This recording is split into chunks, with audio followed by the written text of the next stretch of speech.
In today's video, I'm going to show you my top 10 favorite AI tools that I've been using over the past couple of months that are completely free, and I use them all the time when it comes to content creation and SEO.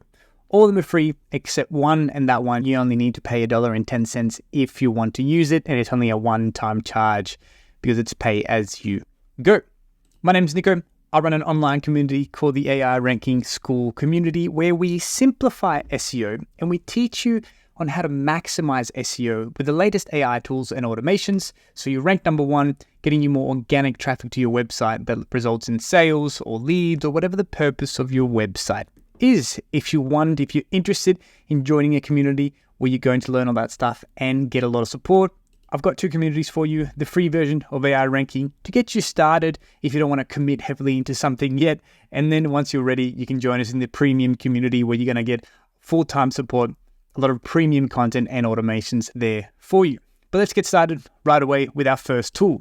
It's called Open Canvas. This is a open sourced version of GPT-4o with Canvas, which we love, but you need the premium version of ChatGPT to use it. So let's try it out here. Write a blog about AI in SEO. And with GPT with Canvas, you're going to see that it's going to open up a little Canvas feature, which we can then amend and all the things that Canvas is quite good for. I've actually started using it a lot more here and there. But the only thing is that you need the paid feature to be able to use this. But with Open Canvas, which you've got a selection of different models which you can use. Obviously, they're not the premium models because this is free after all. And I'll leave links to all this stuff in the video description below, obviously. But let's do the same thing. I've got GPT-4o Mini, which is more than good enough for a lot of content writing. Going to go, let's write a blog about AI in SEO. I'm going to hit enter. And it's a slightly different user experience, but all in all, it's pretty much the same. It's got very similar functionalities. And in some instances, there's a few functionalities that are even better than the classic GPT-4 in Canvas. For example, if I click here, I can rewrite this, right? I can ask GPT to expand on this, for example, and it's only going to expand on that section. Usually, GPT would rewrite the whole thing. Now it's done. So that's one. And I can also go to the bottom right here and suggest some edits, add emojis, final polish, change the reading level, and adjust the length. All things that I can also do with Open Canvas. If I go here, click this little button, the writing tools, I can translate it, I can change the reading level, I can adjust the length, and even add some emojis in there. However, Open Canvas has one more thing which I really like, which isn't in the GPT version, and that is add custom functions. So if you're constantly doing something in particular, like adding a metaphor at the end or whatever that is, you can add a new custom action here. For example, let's say I wanted to add a joke at the end of a section. Let's say custom instruction, ensure you add a joke at the end of the content to join it all together. I'm going to go to save. And now if I go back to the custom actions, it says add a joke. So let's go right to the end here in the conclusion. I'm going to click that here. Let's go right to the end. I'm going to click my custom actions. I'm going to go add a joke, and it'll understand to add a joke at the end that ties it all together. Really, really useful tool, completely free and open source. I've used it daily a lot, and I still haven't run out of the uses. So there must be a limit to this because someone has to be paying for the API credits after all. But in this instance, I really like it, and I haven't run out. You can also go to your chat history and you can open another chat, much like you can with GPT. You can also code in here, and therefore the custom actions change appropriately to code. But I'll leave you to discover this very cool tool here.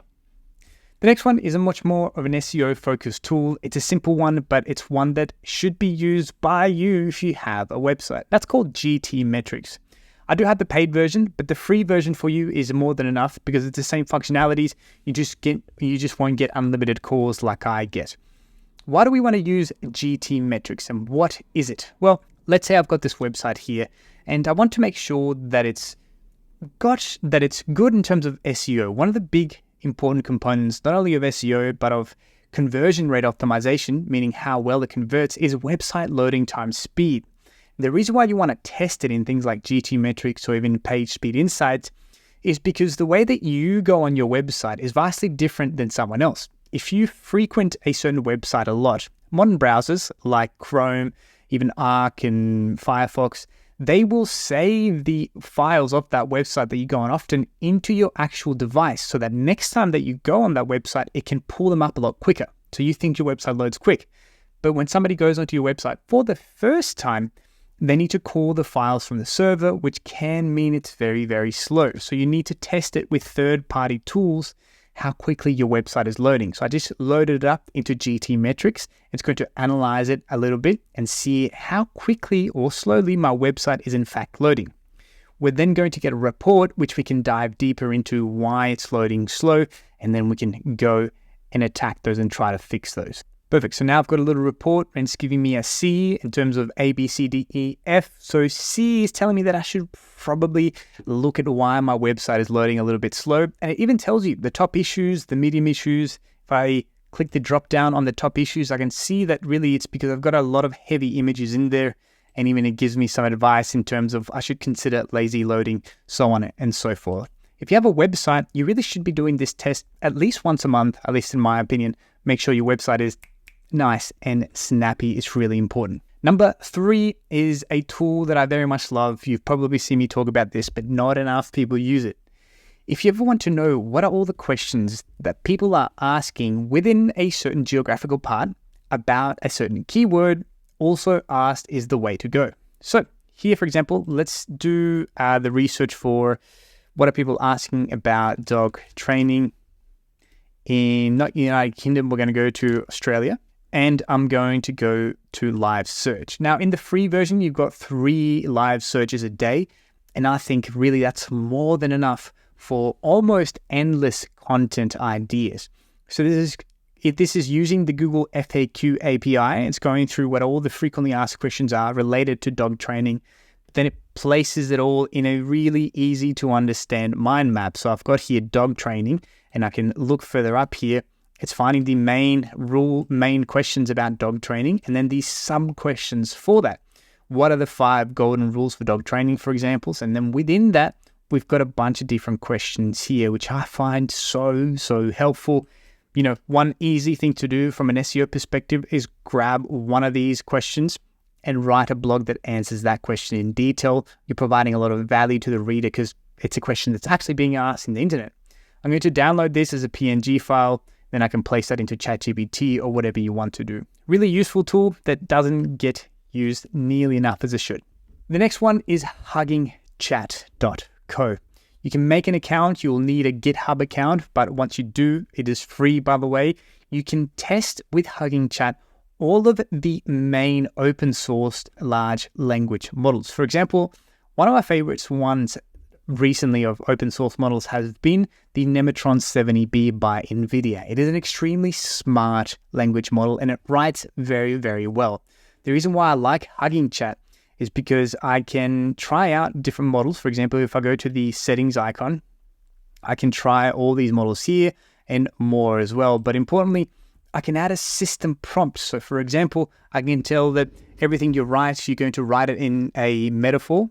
Very silly example, but I just want to show you the difference here. So it's a system prompt. And if you don't know what a system prompt is, it's essentially setting the kind of the parameters and the guidelines in which you want the language model to answer or to write. So I've got here everything, and now I'm going to say, let's write a blog about the effects on SEO that AI will have. There you go. So already the title, the tectonic shift, how AI-driven SEO reshapes the digital landscape, like a master sculptor chiseling a new masterpiece. So already it's adding those metaphors there. Again, HuggingChat is fantastic. It's much like a free version of GPT, and being able to use all the large language models, something that it doesn't get talked about enough. I really like this. Another version of this, and my next tool here, is Quen artifacts. So if you like Claude artifacts in the way that it allows you to see what you're coding in real time and a preview version of that, well, there's a version from Quen 2.5. This is a large language model developed by Alibaba, the large Chinese company. And it's made a lot of splash in the AI space because it is outperforming GPT-4o and even in some instances Claude when it comes to coding. So let's say here, for example, let's build a quick to-do app and add a Pomodoro timer in there as well. So I've told it here to build me a quick to-do app that I can delete items when I complete them. Also place a Pomodoro timer in there with a pause and reset button, and give it a dark mode option with the main color being purple and modern. I'm going to hit send. It's going to start coding this on the left-hand side, like you can see here, but then on the right-hand side, I'll be able to see a preview of my simple but useful web app. Why this is a good thing? Well, we have done many videos on how you can kind of make these simple web apps and inject them into your website to get more organic traffic. For example, if you sell jewelry, you could do a ring size finder just using Quen 2.5 artifacts and then put it on your website. Another really good way to get organic traffic. But also, if you're not much of a coder, but you've got some idea on a simple web application, or if you want to integrate a large language model that is very cheap, although it's open source, you do need some significant hardware to be able to run this. That's why these tools are really good. So I've got here my Pomodoro timer app. Let's see, make a video with free tools. I'm going to add, perfect. So I've got my task here and I can delete it if I'm done. Perfect, dark mode, it's light mode, nice. I'm going to start the Pomodoro timer to see if it's working. It is, pause it, and I'm going to reset. Cool. I've got a free-to-use incredible coding language model with a preview section right away that I can use from Hugging Face called Quen 2.5 artifacts. The next one is one of my favorites. You've probably seen me talk about this one. It's called Napkin AI. This goes from text to visuals like this, which is amazing. You can try it out for free. I'm not sure how much longer it's going to be free for, just because it's so good. I would pay for this, but at the moment I'm not, because the free version is more than enough. I'm going to add a new napkin here, a brand new page. So let's say that I grab one of the blog posts from Open Canvas that I did before, or even the AI model review that was generated from. So let's say I wanted to create a illustration from one of the blogs that I was writing with Open Canvas. I want to create an illustration to go at the bottom here, below the benefits of AI in SEO. I'm going to just copy that whole section, go back to Napkin AI, and just paste it. And then I'm going to click on this spark button or flash button. It's going to understand that and then create a couple of illustration options which I can use. And so I think I like these ones, that one, that's pretty cool. I've got a bunch to choose from. That's really good. That's awesome. So not only can I choose one, but I can also change the color aspect of them. And I can change them individually as well, right? And I can download these whole thing as a PNG, SVG, or a PDF. I can even copy to my clipboard.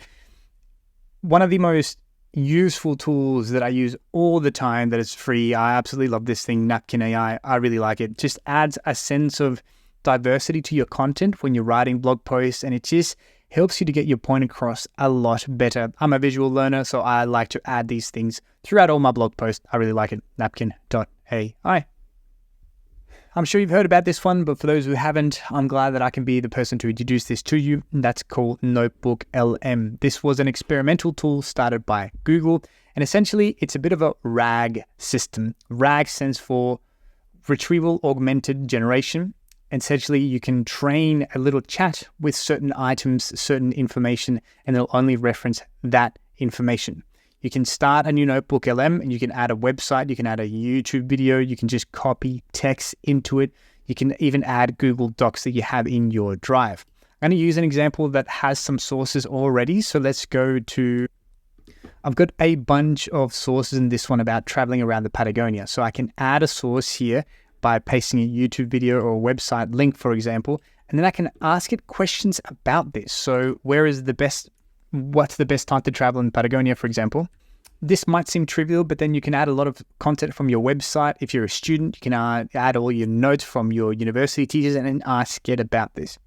Not only that, I think one of my favorite features about this, and I've done a detailed video on how to use this extensively. If you press the notebook guide you can create a podcast out of this, which I think is bananas. I've been using this a lot of creating a audio file here, and I've actually been uploading that or placing my blog posts that I write into Notebook LM, creating that into a podcast with the audio preview version, and then uploading that podcast into SoundCloud, embedding that podcast from SoundCloud into my blog post. So then people have different ways that they consume my content. I really like it.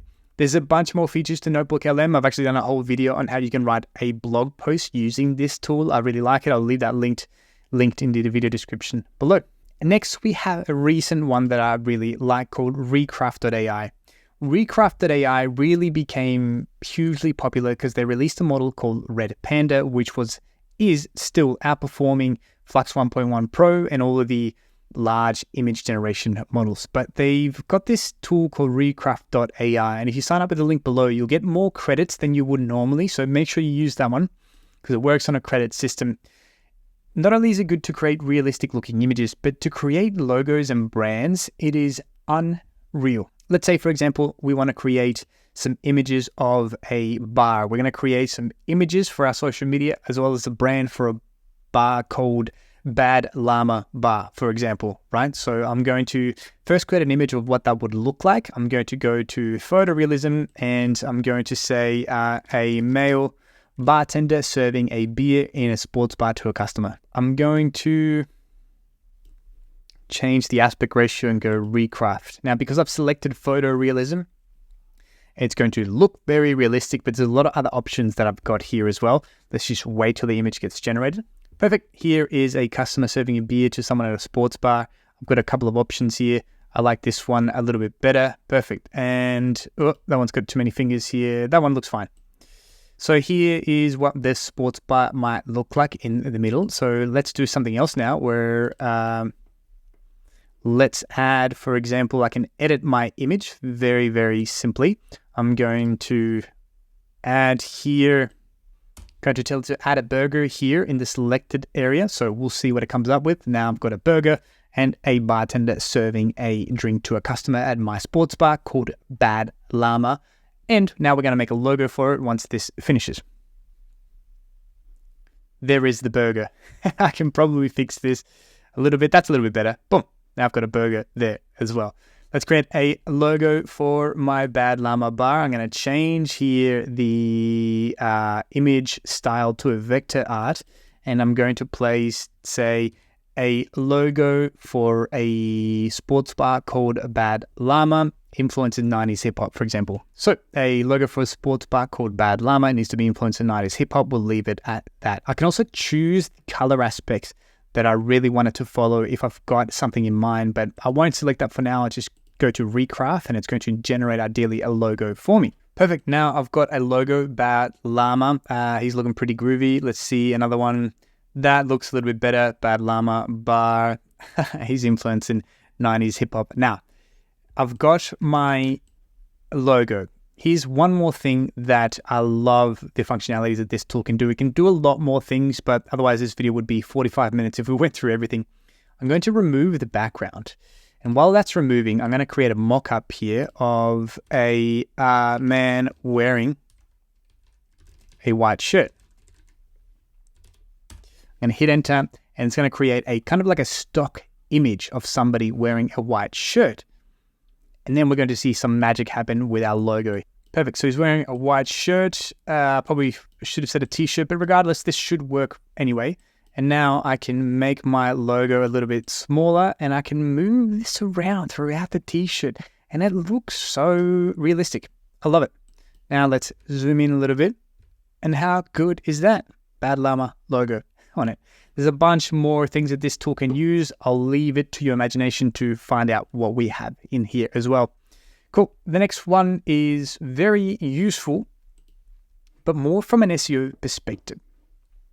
And that is a plugin called SEO Wallet. I'll leave a link below in the description of where to get this, but it's a free Chrome extension for SEO that is one of the best ones that I've used, and it's 100% free. So once you installed it and once you've pinned it here, you can activate it by going to the very left-hand side corner of the Chrome browser or whichever browser you're in. you'll see this blue line come out, and there's a lot of different things that you can see here. But the overview section right away tells me the title tag of the home page that we're in, and it tells me that it's probably a bit too short, it's missing the meta description. So already through a little bit of analysis, I can see that there's a few things that I should be fixing on this website here. I can go to the image optimization. It's going to tell me all the parameters that I'm missing, or it does have on from an image SEO, and then I can go and try and fix it. There's the heading optimizer stuff. It's really, really easy to use and really efficient and useful if you want to give your website a quick SEO audit to see that it's got all the components done correctly. Don't pay for their expensive tools like SEMrush, Ahrefs. You don't have to. SEO Wallet will do 90% of the auditing for you. It is a really, really good tool. I'll leave you to check it out with the link in the video descriptions below.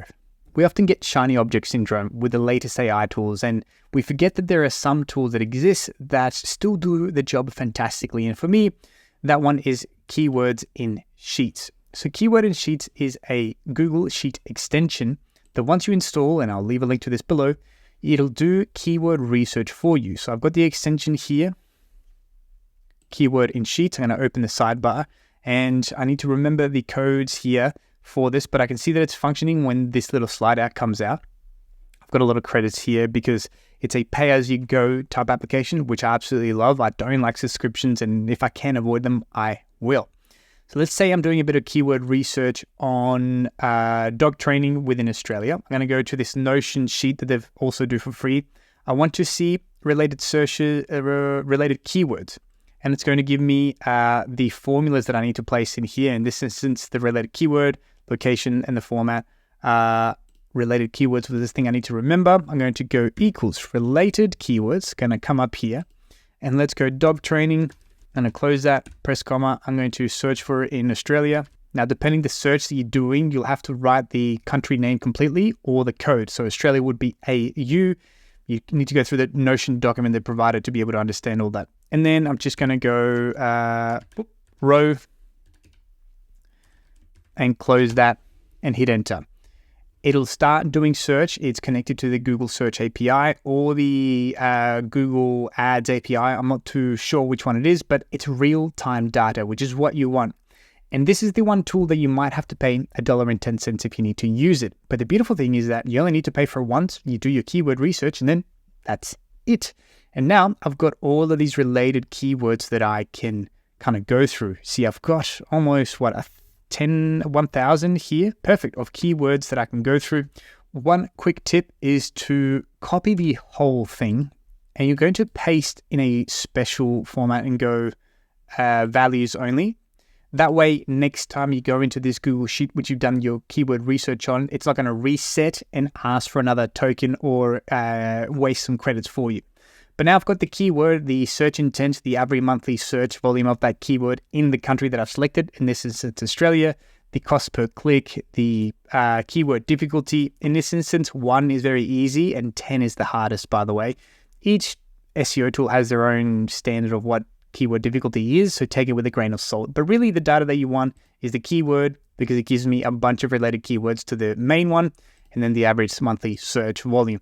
Within a second, and only having to pay $1.10, I've done some pretty serious keyword research, which you then can turn and make your own into a SEO strategy.